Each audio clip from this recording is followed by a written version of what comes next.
ঢাকা বিশ্ববিদ্যালয়ের ২০২৫-২৬ শিক্ষাবর্ষে under graduate প্রোগ্রামে ভর্তি কার্যক্রম নিয়ে জরুরি ৩টি নির্দেশনা দিয়েছে বিশ্ববিদ্যালয় কর্তৃপক্ষ। বিশ্ববিদ্যালয়ের ভর্তি বিষয়ক ওয়েবসাইটে প্রকাশিত এক বিশেষ বিজ্ঞপ্তিতে এই তথ্য জানানো হয়েছে। বিজ্ঞপ্তিতে বলা হয়েছে, বর্তমানে ভর্তিচ্ছু শিক্ষার্থীরা অনলাইনে তাদের চূড়ান্ত বিষয় বা ফাইনাল সাবজেক্ট দেখতে পারবেন। একই সঙ্গে শিক্ষার্থীদের হল মনোনয়ন কার্যক্রমও চলমান রয়েছে। বিশ্ববিদ্যালয় কর্তৃপক্ষ জানায়, হল মনোনয়ন প্রক্রিয়া খুব অল্প সময়ের মধ্যেই সম্ভবত ১ থেকে ২ দিনের মধ্যে সম্পন্ন হবে। এ কার্যক্রম শেষ হওয়ার পরপরই শিক্ষার্থীদের জন্য ভর্তি ফি জমা দেবার কার্যক্রম শুরু করা হবে। এক্ষেত্রে শিক্ষার্থীদের বিশ্ববিদ্যালয়, বিভাগ বা ইনস্টিটিউট এবং সংশ্লিষ্ট হলের ভর্তি ফি অনলাইনের মাধ্যমে পরিশোধ করতে হবে বলে জানানো হয়েছে।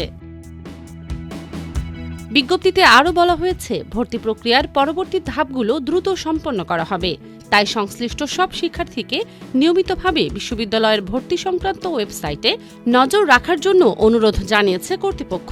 বিশ্ববিদ্যালয় প্রশাসনের পক্ষ থেকে বলা হয়েছে, ভর্তি সংক্রান্ত নতুন কোনো নির্দেশনা বা সময়সূচি প্রকাশ করা হলে তা ওয়েবসাইটে জানানো হবে।